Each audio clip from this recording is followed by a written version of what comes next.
Hello everybody, this is Mangesh Deshwal. Welcome to DRIS approach family. तो दोस्तों आप सभी का आज इस लेक्चर में स्वागत है। तो दोस्तों आज के इस लेक्चर में हम क्या पढ़ने वाले हैं? आज के इस लेक्चर में हम यहाँ पर पढ़ेंगे चैप्टर नंबर 7, हमारे आसपास के बाजार, मार्केट अराउंड अस। ठीक है दोस्तों। तो दोस्तों इस चैप्टर में हम क्या देखेंगे? हम देखेंगे कि मार्केट कैसे होता है, मार्केट कितने प्रकार के होते हैं, मार्केट कैसे चलता है, मार्केट की श्रृंखला क्या होती है, उसकी रेंज क्या होती है, खरीदार कौन होते हैं जो खरीदने वाले आते हैं, किस तरह से मार्केट चलता है, ये सारी चीजें अपने इस चैप्टर में देखेंगे। तो आपको पता है कि फर्स्ट अपना पार्ट होता है इंट्रोडक्शन। इंट्रोडक्शन में देखते हैं कि हम इस चैप्टर में क्या करने वाले हैं। तो ये है इंट्रोडक्शन। इंट्रोडक्शन में देखते हैं दोस्तों हम क्या करेंगे इसमें। तो हम बाजार से बहुत सी चीज़ें खरीदते हैं। आप बाजार में जाते होंगे, बाजार से बहुत सारी चीज़ें खरीदते होंगे। जैसे फॉर एग्जांपल आप मान लो आपको पेन कॉपी की ज़रूरत है, अगर स्टूडेंट हो तो पेन कॉपी हो सकता है, दंत मंजन, टूथपेस्ट, या बहुत सारी चीज़ें खरीदते होंगे, दाल चावल भुजिया, सारी चीज़ें, यानी कि जो आपकी आवश्यकता अनुसार जो चीज़ें होंगी वो बहुत सारी खरीदते होंगे। ठीक है। तो ये एग्जाम्पल दिए हैं, जैसे सब्जियाँ, दंत मंजन, मसाले, ब्रेड, बिस्कुट, दाल चावल आदि। ठीक है। बाजार भी कई प्रकार के होते हैं। सेकंड पॉइंट आ चुका है कि बाजार भी कई प्रकार के होते हैं। तो दोस्तों बाजार कई प्रकार के होते हैं, आपको याद होगा। जैसे यहाँ पर देखो कि एक तो मोहल्ले की दुकानें, आपका मोहल्ले, जिस मोहल्ले में रहते हो तो वहाँ पर दुकानें होंगी। ठीक है। तो वो भी एक तरह का आपका मार्केट है, क्योंकि वहाँ से भी आपको सामान मिल जाता है आपकी ज़रूरत का। फिर साप्ताहिक हाट बाजार, कई ऐसे बाजार होते हैं, अगर आप शहरों में रहते हो तो वहाँ पर क्या होता है, सप्ताह के जैसे 7 दिन में से कोई एक दिन फिक्स होता है, तो वहाँ पर क्या एक मार्केट लगता है, बाजार लगता है, तो वहाँ पर हर एक सामान मिल जाता है। तो सप्ताह के एक दिन लगता है। फिर बड़े बड़े शॉपिंग कॉम्प्लेक्स और शॉपिंग मॉल, तो मॉल के अंदर तो आप गए होंगे। ठीक है। मॉल के अंदर आप गए होंगे तो आपको पता होगा कि मॉल।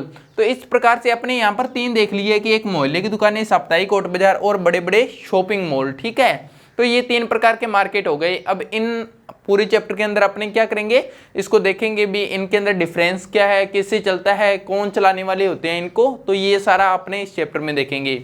फिर आगे नेक्स्ट देखते हैं, इसमें कुछ क्वेश्चन है, ये इनका आंसर मिलेगा अपने को इस चैप्टर से। जैसे ये चीज़ें खरीदारों तक कैसे आती है, भी खरीदारों के पास में आती कहाँ से है, बनाने वाला होता है तो बनाने वाले से खरीदारों के पास में कैसे आ जाती है, क्या प्रोसेस रहता है उनके बीच में, ये समझेंगे। फिर सेकंड, ये खरीदार कौन होते हैं ये जानेंगे। फिर ये बेचने वाले कौन होते हैं, इन सब के बीच में कैसी और क्या समस्याएं हैं। अब इन सब के बीच में क्या समस्याएं आएंगी, जो भी व्यापारी होती है इनके बीच में क्या समस्याएं आएगी, ये अपने इस चैप्टर के अंदर देखेंगे। तो आई होप आपको ये समझ में आ गया होगा कि इस चैप्टर में अपने क्या क्या पढ़ने वाले हैं। एंड अब चलते हैं अपने नेक्स्ट पार्ट में।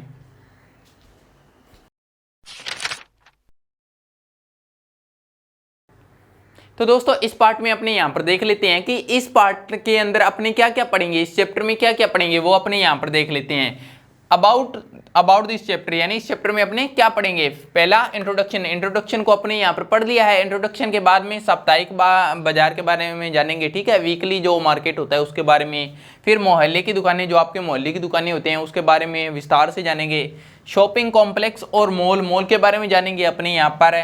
फिर 5 नंबर, बाजारों की श्रृंखला देखेंगे भी, किस प्रकार से व्यापारी जुड़े होते हैं, आपसे में कनेक्ट होते हैं, हर जगह है बाजार। 6 नंबर ये पॉइंट देखेंगे। एंड 7 नंबर देखेंगे बाजार और समानता, ये पॉइंट देख लेंगे। फिर आगे देखेंगे एनसीईआरटी सॉल्यूशन। तो इस प्रकार से ये अपने यहाँ पर सभी टॉपिकों को कंप्लीट करते हुए चैप्टर को कंप्लीट करेंगे।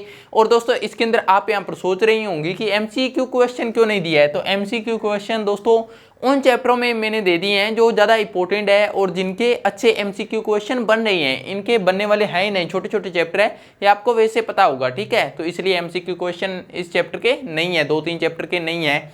तो अब अपने यहाँ पर आगे नेक्स्ट पार्ट में चलते हैं।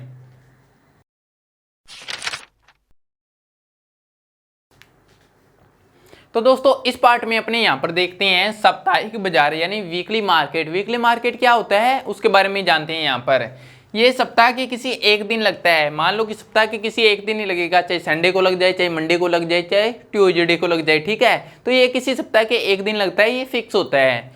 इसमें रोज खुलने वाली पक्की दुकानें नहीं होती, यानी कि इसका मतलब है कि कहीं आप एक जगह पर उधार कर चले गए और दोबारा कहो कि मैं कल को आकर आपका जो भी उधार वगैरह है वो निपटा दूंगा, तो ऐसा इसमें ये अवसर नहीं होता है। ठीक है। ये आपको यहाँ पर सुविधा नहीं मिलेगी कि आप इसे उधार करो या ना करो, क्योंकि जो दुकानें लगती है यहाँ पर ये फिक्स तो होती नहीं है। आज जैसी दुकानें लगी है तो कल को वो वहाँ पर नहीं लगेगी, कल और जगह पर लगेगी, ठीक है। फिर आगे, साप्ताहिक बाजार में जरूरत का सभी सामान एक जगह ही मिल जाता है। इसके अंदर ये सुविधा होती है कि एक ही दुकान है ना, एक ही दुकान से सारा सामान मिल जाएगा। जैसे फॉर एग्जांपल आपको अगर सब्जियां लेनी है तो सब्जियां एक दुकान से मिल जाएगी, कपड़े लेने हैं तो कपड़े मिल जाएंगे, बर्तन लेने हैं तो बर्तन मिल जाएंगे, कोई भी चीज़ आपको, जैसे जो भी चीज़ आपको चाहिए तो वो एक ही दुकान से मिल जाएगी।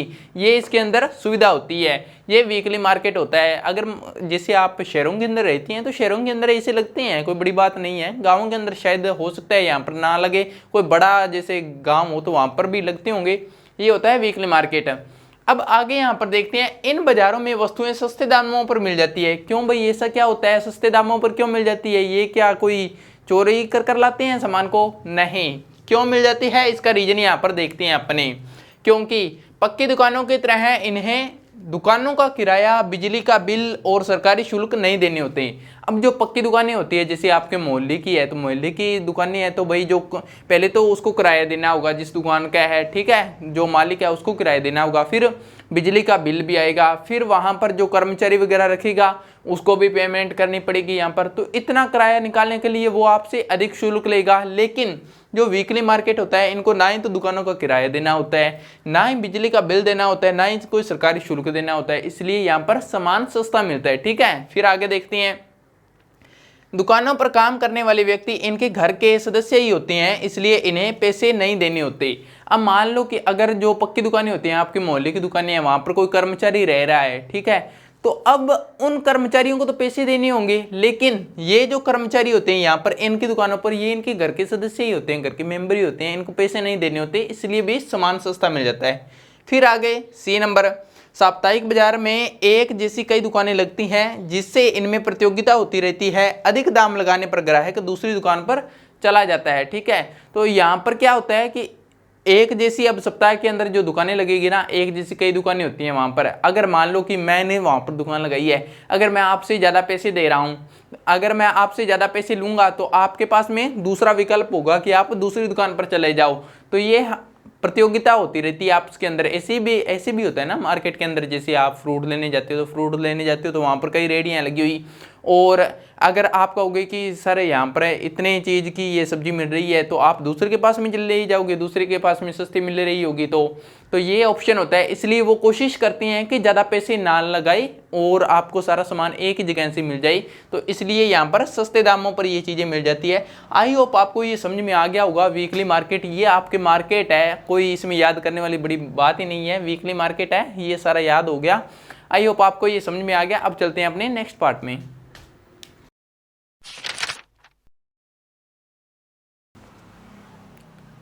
आगे नेक्स्ट देखते हैं दोस्तों, यहाँ पर है आगे नेक्स्ट है मोहल्ले की दुकानें।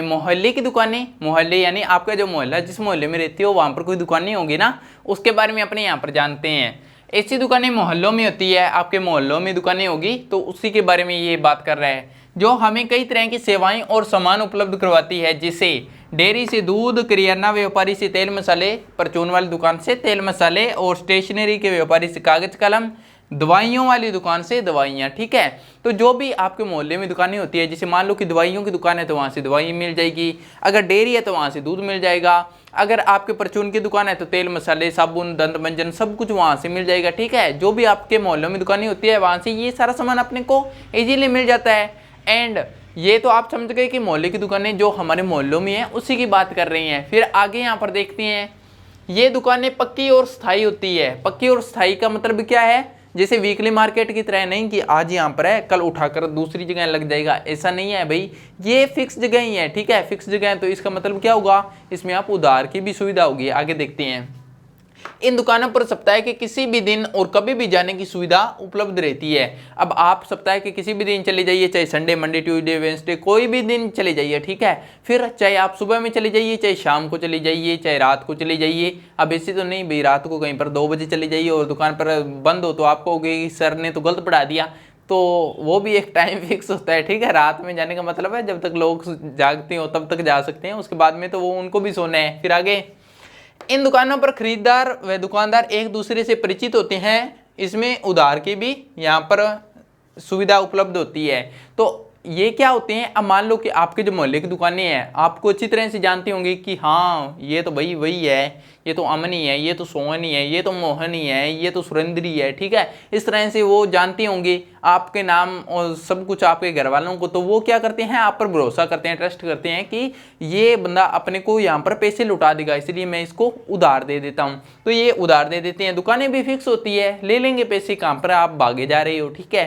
तो यहाँ पर एक उधार की भी यहाँ पर सुविधा होती है। आई होप आप ये समझ गए होंगे, मोहल्ले की दुकानें मोहल्लों के अंदर होती है, ये समझ गए। तो अब चलते हैं अपने नेक्स्ट पार्ट में।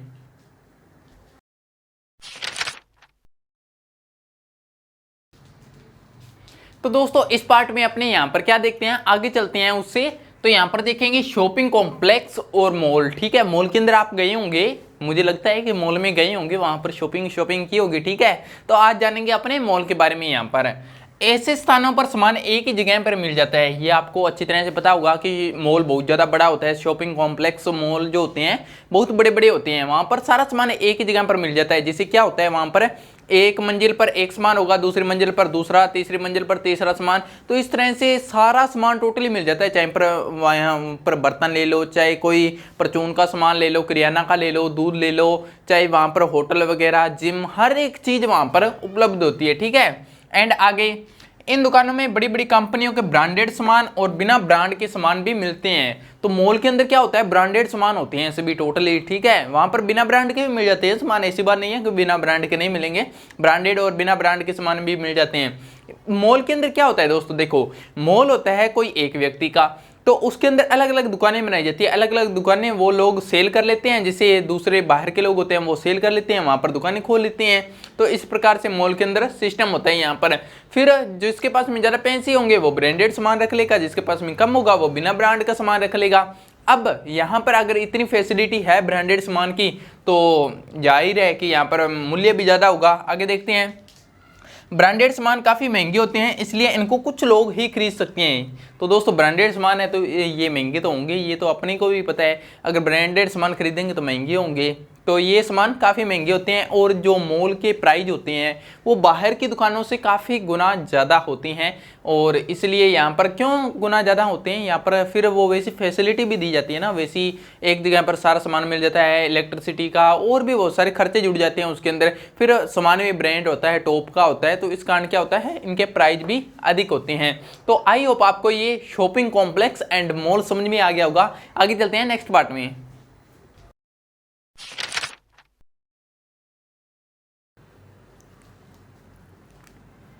तो दोस्तों अपने अब आगे नेक्स्ट पॉइंट में देखते हैं। इस पॉइंट में अपने यहाँ पर क्या देखेंगे, बाजारों की श्रृंखला यानी रेंज देखेंगे, मार्केट की रेंज कैसे होती है, कैसे वो काम करती है, वो अपने यहाँ पर देखते हैं। तो यहाँ पर देखते हैं सामान कहाँ से आता है, जो मार्केट के अंदर जो लोगों के पास में सामान होता है तो वो कहाँ से आता है, वो अपने यहाँ पर देखते हैं। सामानों का उत्पादन कारखानों, खेतों या घरों में होता है। दोस्तों आपको अच्छी तरह से पता होगा कि सामानों का उत्पादन यानी सामान बनता कहाँ पर है, या तो कारखानों के अंदर बनता होगा, जैसे भुजिया हो गई, पापड़ी हो गई, बाल्टी हो गई, या कोई भी चीज़ है, या तो ये कारखानों में बनते होंगे, ठीक है। या फिर घरों के अंदर बनते होंगे, घरों के अंदर मान लो कोई भुजिया वगैरह हो गया। या फिर ये खेतों में बनते होंगे, खेतों का अंदर जैसे मान लो कि आपको कोई मूंग चाहिए, दाल चाहिए, उड़द चाहिए, या कोई भी चीज़ चाहिए, तो ये इन तीन चीज़ों में बनते हैं, या तो कारखानों में, या खेतों में, या घरों में, ठीक है। उत्पादन तीन जगहों से ही होता है। फिर आगे देखते हैं, उत्पादन करने वाले व्यक्ति कम मात्रा में सामान नहीं बेचते।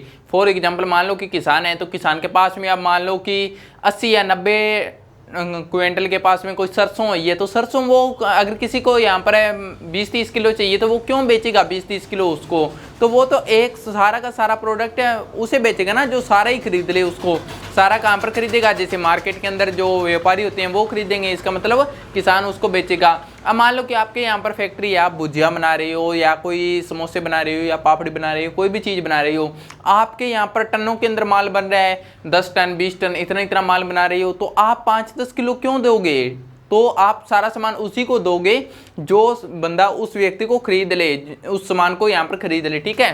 तो उत्पादन करने वाला व्यक्ति कम मात्रा में सामान नहीं बेचता। फिर आगे व्यापारी किसे कहते हैं दोस्तों, व्यापारी की डेफिनेशन क्या होती है, मैंने व्यापारी तो कह दिया, व्यापारी की डेफिनेशन क्या होती है। व्यापारी की डेफिनेशन होती है कि जो उत्पादन करने वाला व्यक्ति होता है और जो खरीदने वाला व्यक्ति होता है, उन दोनों के बीच में जो भी लोग आते हैं वो सारे व्यापारी कहलाते हैं। फॉर एग्जाम्पल देखिए, एक किसान है, उत्पादन करने वाला व्यक्ति, मान लो कि उसने उत्पादन की है, गेहूं की है उत्पादन, तो किसान हो गया उत्पादन करने वाला। खरीदने वाला ग्राहक, ग्राहक का मतलब यानी आप हो गए, आपको गेहूं चाहिए ना आटा बनाने के लिए, तो आप उसके पास में जाते हो, तो आप उससे डायरेक्ट तो लोगे नहीं, क्यों? क्योंकि उसके पास में तो बहुत सारी गेहूं है। तो वो क्या करेगा, वो उस व्यक्ति को गेहूं बेचेगा जो व्यक्ति उसकी सारी गेहूं को खरीद ले। सारी गेहूं कौन खरीदेगा? जो बीच के अंदर तीसरा आदमी आएगा। तो तीसरा आदमी वो कौन है? वो है व्यापारी। ठीक है, बीच में जितने भी लोग आएंगे, आपके और किसान के बीच में जितने भी लोग आएंगे, तो वो सारे कहलाएंगे व्यापारी। तो ये डेफिनेशन आई होप आप समझ गए होंगे। एंड आगे नेक्स्ट चलते हैं, आगे देखते हैं यहाँ पर उत्पादक किसान। तो उत्पादक कौन होता है? मान लिया कि उत्पादक मैंने किसान, उत्पादक किसान भी होता है, फैक्ट्रियों में काम करने वाले लोग भी होते हैं। ठीक है, तो इस तरह से उत्पादक किसान को मान लिया। आगे होता है थोक व्यापारी। उत्पादक, उत्पादक मान लो कि कोई किसान है, किसान ने गेहूं बोई है, 80-90 क्विंटल उसकी गेहूं हो गई, तो उससे कौन खरीदेगा? थोक व्यापारी। ठीक है, किस उत्पादक से जो व्यक्ति सीधा माल खरीदता है सारा का सारा, उसको कहते हैं थोक व्यापारी। ये अच्छी तरह से आप समझ लो कि जो सारा सामान खरीदेगा वो कहलाएगा थोक व्यापारी। थोक का मतलब क्या होता है? सारा का सारा जैसा है वैसा ही सामान ले लेना। ठीक है, खराब है चाहे गंदा है चाहे अच्छा है, वो सारा सामान एक साथ में ले लेना, थोक व्यापारी कहलाता है। अब थोक व्यापारी के पास में, जैसे मान लो कि इसके पास में 80 क्विंटल यहाँ पर गेहूं थी, 80 क्विंटल गेहूं थी, इसने 80 क्विंटल गेहूं खरीद ली, 80 की 80 ले ली। अब ये रखकर क्या करेगा? इसने आगे सेल करनी है, इसने भी तो पैसे कमानी है ना, आगे पैसे कमानी है। तो थोक व्यापारी ये क्या करेगा? ये आगे वाले व्यापारियों को बेच देगा। यहाँ पर जैसे मान लो 5 व्यापारी आ जाए, 6 व्यापारी आ जाए, तो 80 को यहाँ पर आगे डिवाइड कर देगा। मैं 80 का 80 यहाँ पर लिख देता हूँ, क्योंकि यहाँ पर 2 व्यापारी आए चाहे 3 आए, क्योंकि ये तो रखकर क्या करेगा? ये तो सारी की सारी बेचेगा आगे जो भी व्यापारी आएंगे। फिर आगे वाले व्यापारी क्या करेंगे? आगे वाले व्यापारी ऐसे होंगे जो यहाँ पर ग्राहकों को बेच देंगे। अगर उसके पास में, अगर मैं कोई, जैसे ये व्यापारी के अंदर, इसमें ऐसे मान लो कि एक व्यापारी मैं हूँ, मेरे पास में कोई ग्राहक आ जाता है, कहते हैं कि मुझे 10 किलो गेहूँ चाहिए, तो मैं उसको 10 किलो गेहूँ दे दूंगा। ठीक है, और फिर मैं बाकी की क्या करूँगा? तो बाकी जो गेहूँ होगी मेरे पास में, अभी काफ़ी गेहूँ पड़ी है ना मेरी, तो आगे खुदरा या फुटकर व्यापारी को बेच दूंगा मैं। खुदरा या फुटकर व्यापारी किसे कहते हैं? जो आपके गाँवों के अंदर होते हैं, जो मोहल्ले के अंदर दुकानें होती है, तो वो कहलाता है खुदरा या फुटकर व्यापारी। खुदरा या फुटकर व्यापारी अंतिम व्यापारी होता है जो सीधे ग्राहकों को सामान बेचता है। इसका खुदरा या फुटकर व्यापारी की डेफिनेशन बता देता हूँ, समझा देता हूँ। खुदरा या फुटकर व्यापारी वो व्यापारी होता है जो सीधा आगे ग्राहकों को सामान बेचता है। जैसे आप उसकी दुकान पर चले गए तो वो आपको सामान बेचेगा, ऐसे नहीं कि वो आगे किसी और बंदे को सामान बेचे, तो वो ग्राहकों को सीधा डायरेक्ट सामान बेचता है। तो एक बार दोबारा से देखिए, यहाँ पर उत्पादक किसान है, तो उत्पादक से आगे थोक व्यापारी सामान खरीदेगा। ठीक है, सारा का सारा थोक व्यापारी आगे अनेक व्यापारियों में सामान को डिवाइड कर देगा थोक व्यापारी। अब जो ये व्यापारी आए हैं, ये कुछ सामान ग्राहकों को बेच देंगे और कुछ सामान जो बचेगा वो खुदरा या फुटकर व्यापारी को बेच देंगे। ठीक है, खुदरा या फुटकर व्यापारी सिर्फ ग्राहकों को ही बेचेगा, ऐसे नहीं है कि ये और व्यापारी को बेचे, ये सिर्फ ग्राहकों को ही बेचेगा। ठीक है, अब आगे खुदरा या फुटकर व्यापारी की डेफिनेशन लिखी है, तो वो आपको समझ लीजिए। यहाँ पर खुदरा या फुटकर व्यापारी वे अंतिम व्यापारी जो वस्तुओं को सीधे ग्राहकों में बेचते हैं। ठीक है, खुदरा या फुटकर व्यापारी कहलाते हैं। आई होप आप ये बाजार की श्रृंखला समझ गए होंगे, बहुत ईजी है, डिफिकल्ट नहीं है। तो इसके अंदर एक ही था, जैसे उत्पादक होता है तो उत्पादक से कौन सामान खरीदता है? उत्पादक से यहाँ पर थोक व्यापारी खरीदता है, थोक व्यापारी से आगे कौन खरीदता है? दूसरे व्यापारी खरीदते हैं। कुछ सामान वो आगे ग्राहकों को दे देते हैं, कुछ फुटकर या दूसरा खुदरा व्यापारी को सामान दे देंगे, खुदरा व्यापारी ग्राहकों को सामान दे देंगे। आई होप आपको समझ में आया होगा। अब चलते हैं अपने नेक्स्ट पार्ट में।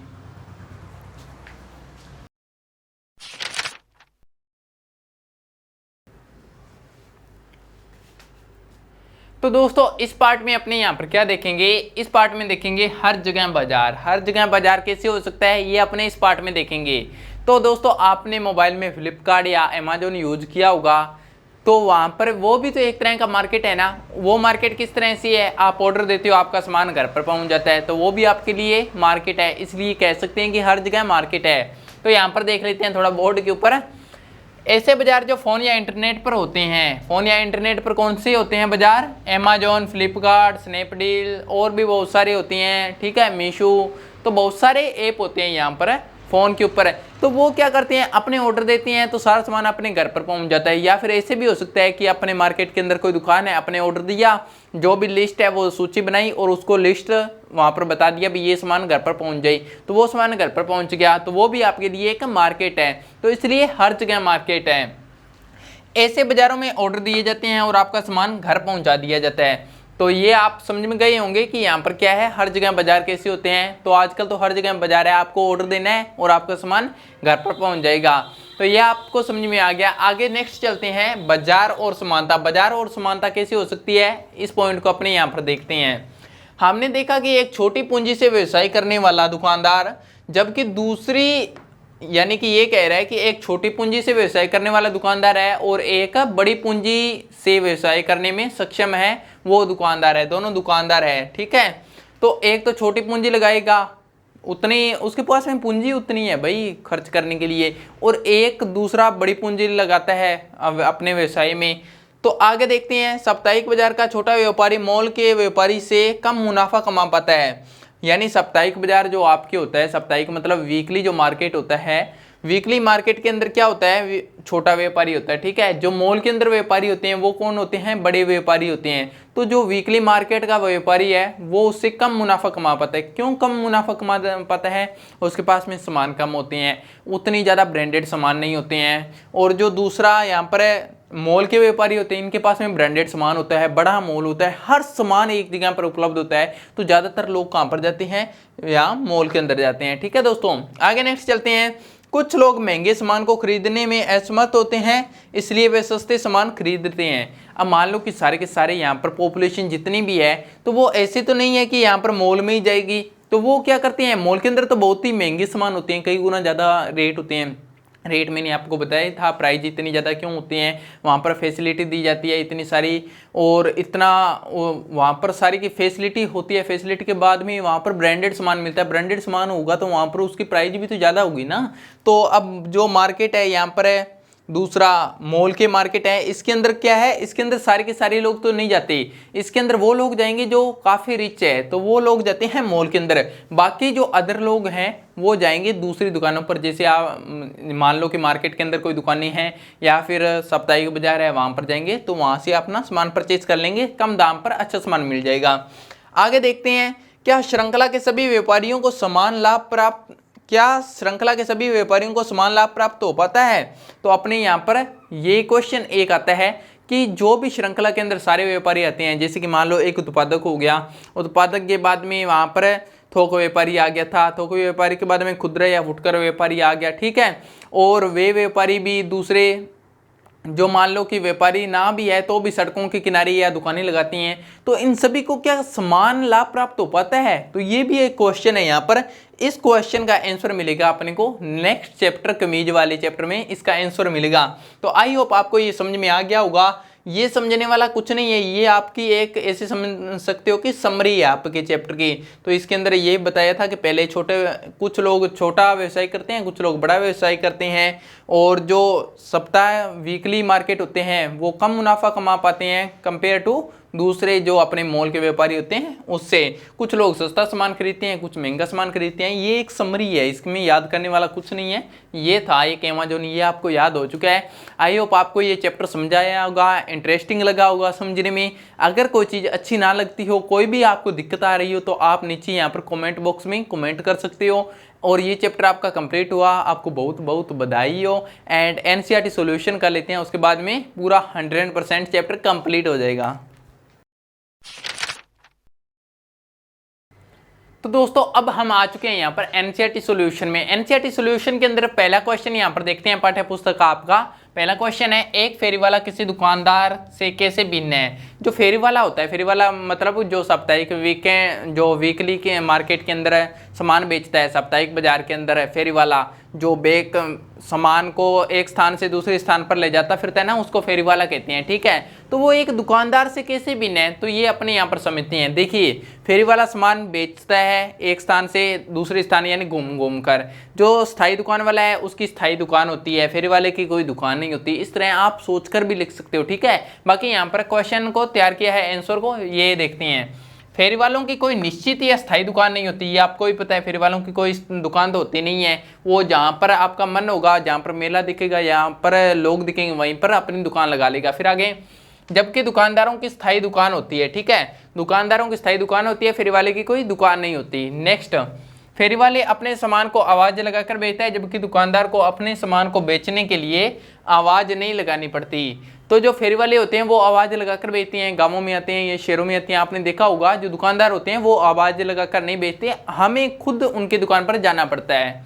फिर आगे, फेरी वाले के पास सामान बहुत कम होता है, जबकि दुकानदारों के पास में सामान बहुत अधिक होता है, ठीक है। फेरी वाले के पास में सामान लिमिटेड होगा, थोड़ा होगा, लेकिन दुकानदारों के पास में क्या होता है, सामान बहुत अधिक होता है। फिर आगे, फेरी वाला स्थायी उत्पाद के सामान बेचता है, जबकि दुकानदार स्थायी उत्पाद और ब्रांडेड सामान दोनों तरह के बेचता है। तो आपको पता होगा कि यहाँ पर फेरी वाले के पास में क्या होता है, स्थायी सामान होता है, जो उसके घर के अंदर होगा, या फिर लोकल जो सामान होगा ना उसके पास में स्थायी, जो मान लो घर पर बनाया गया हो या कोई हो, तो ऐसा बेचेगा। लेकिन जो दुकानदार होगा, दुकानदार के पास में कैसा सामान होगा, उसके पास में स्थायी सामान भी होगा, स्थायी के प्लस में यहाँ पर ब्रांडेड सामान भी होगा, यानी कि हल्का सामान भी होगा और अच्छा सामान भी होगा, दोनों ही होगा। लेकिन फेरी वाले के पास में सिर्फ एक अच्छा, बहुत अच्छा सामान नहीं होगा, एक लिमिटेड जो बीच का होता है ना सामान, वो वैसा ही होगा। तो आप ये समझ चुके हैं कि फेरी वाला और दुकानदार कैसे एक दूसरे से भिन्न है। तो मैं एक बार साइड में हो जाता हूँ, तो आप इसको स्क्रीनशॉट ले लीजिए। आगे चलते हैं अपने नेक्स्ट क्वेश्चन पर। तो दोस्तों अब यहाँ पर दूसरा क्वेश्चन यहाँ पर देखते हैं। दूसरा क्वेश्चन आपकी बुक्स के अंदर अच्छा नहीं है, इसलिए तीसरा क्वेश्चन है दूसरे क्वेश्चन के रूप में। स्पष्ट कीजिए कि बाजारों की श्रृंखला कैसे बनती है, इससे किन उद्देश्यों की पूर्ति होती है। तो ये आपको बताना है यहाँ पर कि बाजारों की श्रृंखला कैसे बनती है। बाजारों की श्रृंखला कैसे बनती है ये चैप्टर के अंदर आपने अच्छी तरह से जान लिया है। बाकी यहाँ पर आपको एग्जाम्पल से पहले मैं समझाता हूँ, उसके बाद में ये आपने देखेंगे। पहले देखो बाजारों की श्रृंखला कैसे बनती है दोस्तों। उत्पादक, कोई भी सामान होता है तो बनाने वाला तो कोई होगा ना यहाँ पर, तो बनाने वाले सामान को कहते हैं, जो सामान को बनाता है उसको कहते हैं उत्पादक, ठीक है। जैसे किसान सामान को बनाता है, यानी कि वो उगाता है, चाहे वो फसलें वगैरह हो गया, तो वो एक तरह की बनाना ही हो गया, तो किसान को कह दिया उत्पादक। अब वो फसलें उसे बेचेगा जो सारी फसल को एक साथ में खरीद ले। सारी फसल को कौन खरीद सकता है, थोक विक्रेता, ठीक है। जो सारी फसल को एक साथ में खरीद लेगा या सारे सामान को एक साथ में खरीद लेगा उसे कहेंगे थोक विक्रेता। तो यहाँ पर आ गया थोक विक्रेता।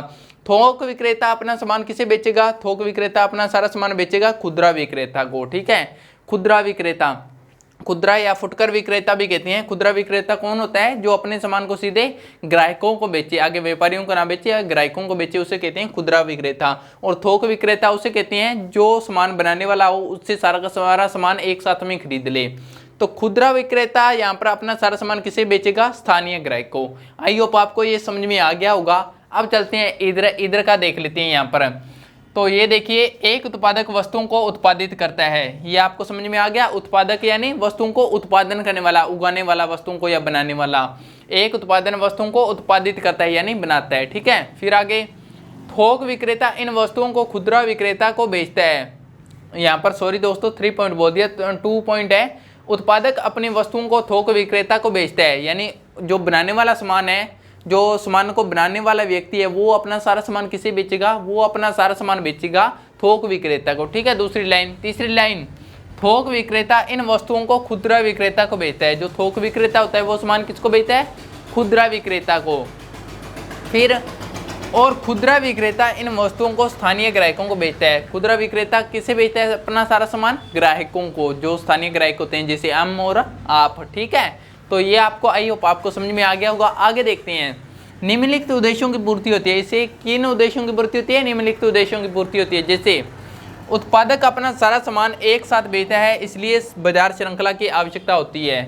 जो सामान को बनाने वाला है वो ऐसे तो नहीं है कि 5 किलो या 10 किलो बेचेगा। फॉर एग्जांपल जैसे आपके कोई मिठाई की दुकान है या फिर कोई भी है, चाहे आप फसल किसान हो तो आप ऐसे तो नहीं भी 5 किलो या 2 किलो गेहूँ किसी को दे दोगे। यहाँ पर आप तो अपना सारा सामान उसे बेचोगे ना जो सारा का सारा सामान एक साथ में खरीद ले, तो इसलिए बाजार की आवश्यकता होती है। फिर छोटे व्यवसायी या खुदरा विक्रेता उत्पादक का सारा सामान खरीदने में सक्षम नहीं होते, इसलिए बाजार श्रृंखला आवश्यक है, ठीक है। जो छोटे व्यापारी होते हैं या खुदरा विक्रेता होते हैं वो उत्पादक का सारा सामान एक साथ में नहीं खरीद सकते हैं। अगर खरीद भी लेंगे तो क्या करेंगे, ठीक है।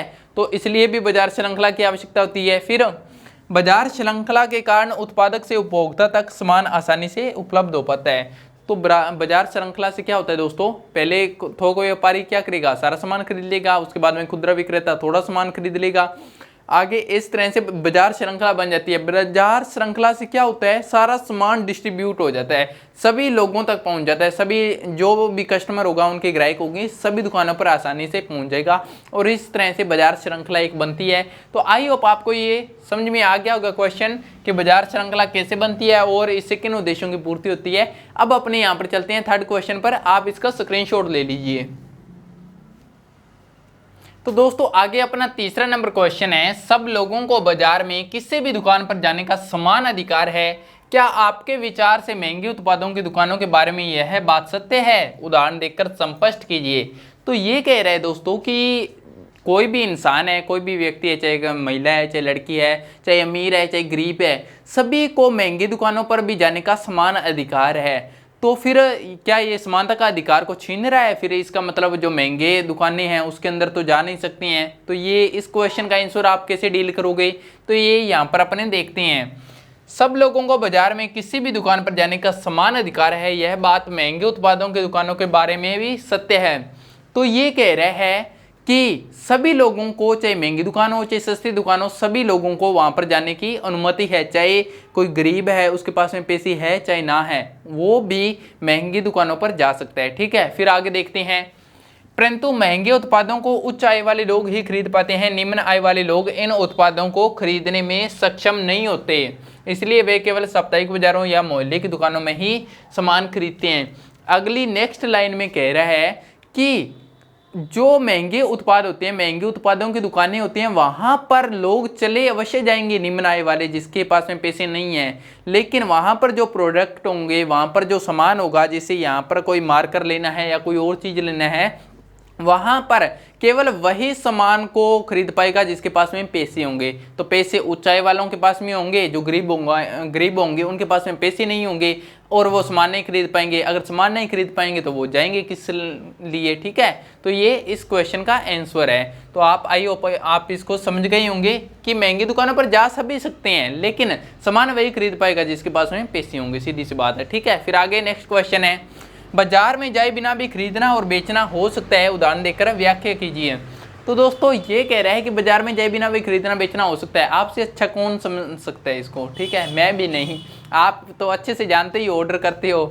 तो आज के समय में बाजार में जाए बिना भी खरीदना और बेचना हो सकता है, यानी कि बाजार जाने की आवश्यकता ही नहीं होती है। आपने ऑर्डर वगैरह तो किया होगा, आप कौन सा मार्केट जाते हो, ऑर्डर किया है, आपके घर में सामान आ जाता है, तो बस वही है। जैसे अमेजॉन, फ्लिपकार्ट, ऑर्डर देकर आदि, तो इस प्रकार से। ठीक है, मोबाइल से दुकानों पर आवश्यकता अनुसार अपने सामान की सूची दर्ज करवाकर उन्हें अपना मोबाइल नंबर, घर का पता दर्ज करवाने से आपका सामान आपके घर में आ जाएगा। तो ये कह रहा है कि बाजार में जाए बिना भी क्या सामान घर पर आ सकता है? आ सकता है। कैसे आ सकता है? आपको पहले ये मैंने एग्जांपल दे दिया, अमेजॉन, फ्लिपकार्ट या फिर ऑर्डर देकर ऐसे। तो अब आपको बाजार में नहीं जाना है, आपको फ़ोन उठाना है, इस तरह से आपको फ़ोन पर डायल करना है कोई भी दुकान का नंबर और उसको सारा सामान की लिस्ट लिखवा देनी है। जो भी आपका सामान है सारा लिस्ट लिखवा कर आपको घर का नंबर और घर का एड्रेस बता देना है, आपका सारा सामान घर में आ जाएगा, आप उसको पेमेंट कर दीजिएगा। तो इस तरह से ये क्वेश्चन हो चुका है, 4 नंबर क्वेश्चन हो चुका है। आप पहले इसका स्क्रीनशॉट ले लें। तो अब मैं आता हूँ यहाँ पर। ठीक है, तो दोस्तों आपका ये चैप्टर कंप्लीट हो चुका है। आई होप आपको ये समझ में आया होगा एंड अब मिलेंगे अपने नेक्स्ट चैप्टर के अंदर। Thank you.